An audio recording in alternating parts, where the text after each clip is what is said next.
Wayfaring trees are a really nice native shrub tree.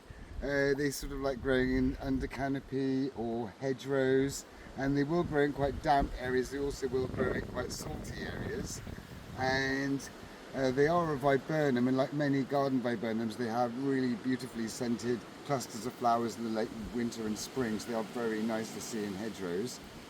Here I've got like a section of hedgerow put in a few years ago. This is like all a little hedge bank here, which is largely made of wayfaring tree, because I wanted to see what a hedge of wayfaring tree would look like. So at this time of year, they may have these really lovely clusters of berries, but it said you can eat one or two and you might get an upset stomach, so it doesn't sound very good. So no, don't eat these.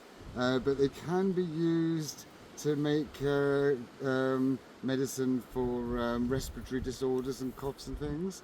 The leaves and the bark can be used to make things for skin conditions, but they don't really have a lot of uses like that. But as a very colourful extra plant to have in the woods is very, very good. They have lovely flowers in the spring, and if you ever see where they're growing wild anywhere, you just get clusters of flowers just like a garden viburnum, and they're just as scented. One of the really nicest, strongly scented wild plants there is really when they're flowering. And then they have this other display with these brightly coloured berries, and they stay on for ages and look really good. So yeah, wayfaring trees are nice. They don't get too big. How tall do they get?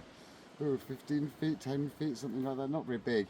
And they spread with underground suckers, and they sort of colonise little bits of woodland. And yeah, they're kind of nice. You quite often see them in hedges, but they're not a very common wild plant. You just sort of see them now and again. Very big leaves, sort of silvery on the back, kind of a little bit jaggedy edges and round shaped, and just nice little, very thick growing shrubby tree. Very like a garden viburnum, but kind of native, and they just look really good.